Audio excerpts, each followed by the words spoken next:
I'm Patrick Bailey with iQlist.com. Today is March 26, 2018.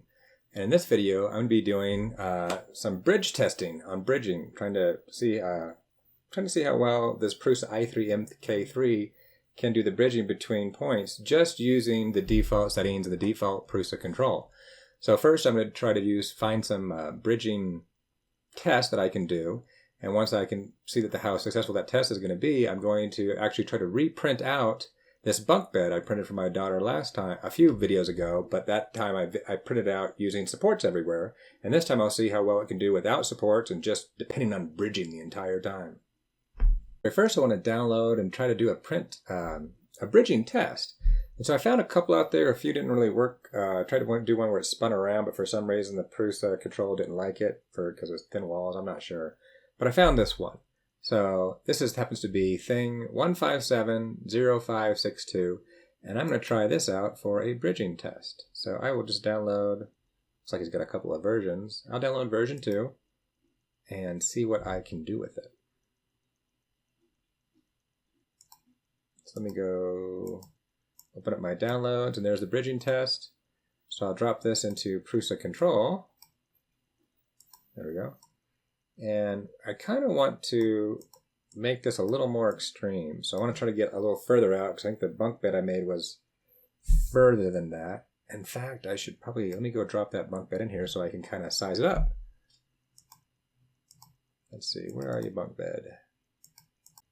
Bunk bed. There we go, I think. Bunk bed. Okay, there's the bunk bed, but I did make it 150% of size.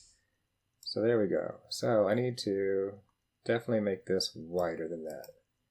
I'll probably try to go a little wider. So let me go, I don't know, 140. And a little bigger than that. Let me go 160. There we go. So that's wider than that's ever going to be. But I also want to see, how's the bridging going to go? You know, that's on the x-axis. Let me spin that around. I want to spin that around so I can see it in the front. There we go. So that's on the x-axis, but I also want to see, going back and forth, I want to see how it does that way. So let me drop another one of these in here. I think I can do that. Never tried. Of the same file. Oh, yep, cool, it works. Okay, so I'll rotate that one to 90 degrees. Let me see how it fares on this side. Oh yeah, that's more than big enough for that. Okay, so let me get rid of the bunk bed here. Delete. So there's my bridging test. Now one thing I want to do is make sure, let me make this a little taller. I want to make sure when it's going back and forth, it's not going back and forth between the two. So when it does the bridging, I want those to be on different layers for sure. So let me unlock that and scale the Z180. Okay, that looks like it should, that should be good. Let me generate it and see what I can see.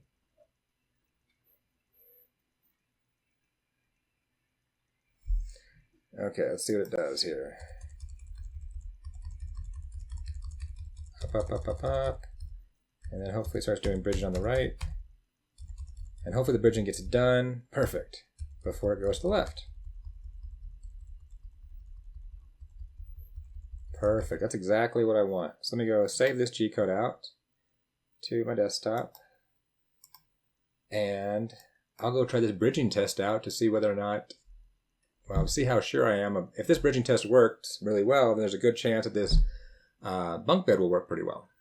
Before I run this bridging test print, I might as well download again, even though I already have it. I'm going to re-download this bunk bed and set it to 150% size and get it ready to print out after I get that bridging test done. So here's this bunk bed. It happens to be thing 1172351. And I printed it before, but I printed it with supports everywhere. And it was a big mess to clean out, but we did get it cleaned out, and my daughter's been using it ever since to play with, so big success. Let me download it again. Here's the bunk bed full. I'll download it. And then let me open up the Prusa control again. wipe these guys out and go to my downloads and drop in the bunk bed. Now last time I did the bunk bed, I did 150% of size. Oops. It's not locked there. Let me lock that. 150%. And I think last time, I forget what the orientation was, but I think I want to turn it so I can see that ladder being built. So let's rotate it 180. That ought to be interesting to watch it go up there. Alright, I like that. So now let me turn the brim on. And no supports. No supports at all. So, I don't know, we'll see how it goes. I think there's a good chance it'll work, but we'll see. So let me generate the code on this. And there we go, let's see what it's going to do. I think some of this might be, we'll see. So the first time I hit that layer, okay, that looks like I'm going back and forth. So that should be good. I'm going back and forth here, but then here I'm doing jaggies. Don't know how well that's going to do. And there, I'm going back and forth. That should be really good on those. Alright. I think there's, let me see the ladder over here. The ladder's going back and forth. Well, I guess I'm going to learn a lot here, right? I think it might do okay. And again, I'm trying not to do any special settings. I still want to learn some of that, but I also want to see, without doing any special settings, using the default Prusa control, how well can this thing do? So with that, let's get going and start to print the test print, and then after that, see how this all works out, printing this bunk bed. Okay, how'd they turn out? I'm kind of impressed with what they did. So I've got my bridging test here, and if I show you this right here, the little small bridging test on the side, it actually successfully did everything. You can see a little bit of bowing there at the end, but it did a really good job overall. And now my big one that had a really big expanse there, I think it did a great job. I mean, there's some bowing and thickness there. So after I got these done, you know, it spanned everything, even though this is, you know, there's some loose, I wouldn't say they're loose, but they're drooping. You know, I'm still new to 3D printing, so I'm still learning this. But after seeing this, I was pretty convinced the bed would work to some degree, and it did. So here is the bunk bed, as is, taken off the 3D printer. And you can see on the sides, not too bad. These little short guys, they worked really, really well. Now on the long expanses, you can see there's some drooping here, but it did actually hit it.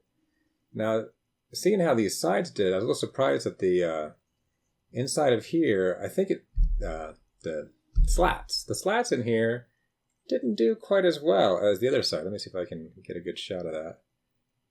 And I think it might be because of some of the settings, because they were going back and forth and zigging and zagging, more so than the sides. But overall, it got the bed. And I was shocked watching, it was really cool, just watching this ladder get built up. Just nothing underneath it, all the way up to here. I didn't think it would make it. I thought it would knock itself over. I mean, I had brims on there, but it made it. I was just amazed. There's a little bit of cleanup work to do here, but just using the default settings, it worked pretty well. And I'm doing it, this is 150% size. I have a feeling that if I did 100% size, it might look pretty good. In fact, I might try that later on. I also have a feeling that if I figured out some of the settings and did some custom tweaks, that I could make this look better. But part of my goal is not to do so many custom tweaks or use the custom slicer, even though I probably will and I want to on my own. I think we're at a point where I'm still new to 3D printing, but I think if I look at what I've seen in the past couple of years people doing, things were much, much harder. And I think you may still need those tools to tweak, but I think a new group is coming online that I want to help out that don't want to dive into the tools. They want to drive their car. They're willing to change the oil. They're willing to put some gas in, but they don't want to have to tune it every weekend. And some people love tuning their cars and tweaking all this stuff to get all these super settings. And I am very glad those are available. I like having those tools available, but it's also very nice for the practical people who just want to print their thing, and they're into what they can print, not the tweaks and all that. So I'm going to try to keep with the simple settings most of the time. Well, for right now, I'm still new. So I'm going to try to keep with the simple settings and not really dive into the complex stuff. But the simple settings, not bad. So now with that, I'm going to go over the cost aspect and all the different, and how long these took to print out. Go over the details. Okay, now here's a time lapse of both of these prints. So the first print was just doing the bridging. And you can go through the first part of this video and see how I actually increased the size and made two of them and angled it. So it's not exactly, it's not 100% size. It's a little bit tweaked, and now there's two of them. But this actually took 3 hours and 3 minutes to print. Sorry, 3 hours and 53 minutes to print. It took 3.3 cents worth of electricity. And it also took 12.59 meters of filament.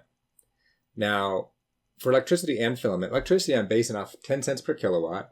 And for the filament, I'm basing it off these numbers, that there should be roughly 333 meters in a 1 kilogram roll of filament. And that should go for about $20. And so when you add that all together, it should be about 6 cents per meter on a filament. And so at 12.59 meters, that comes out to 75 cents worth of filament. And if you add that all together, that print costs 78 cents to print.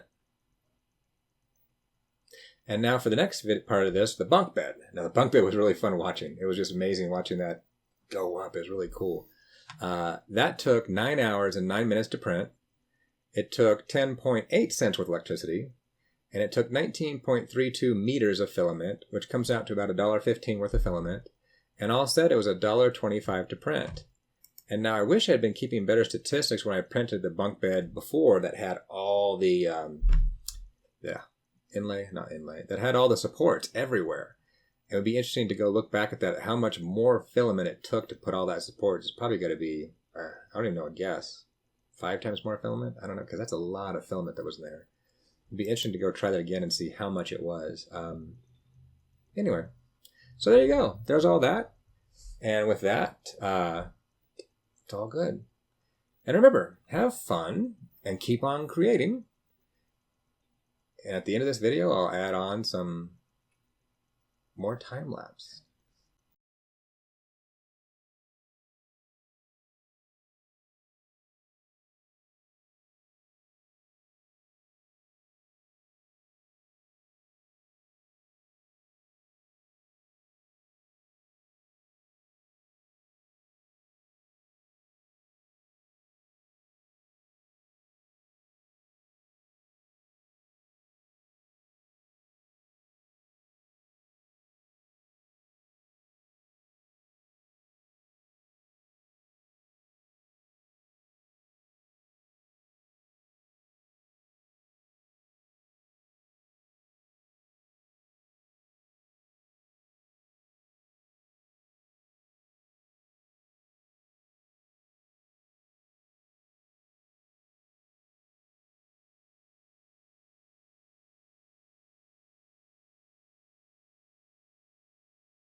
hey, if you liked the video, please give it a thumbs up.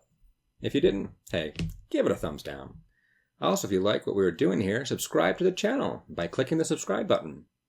And lastly, have a piece of info to share? Just post a comment.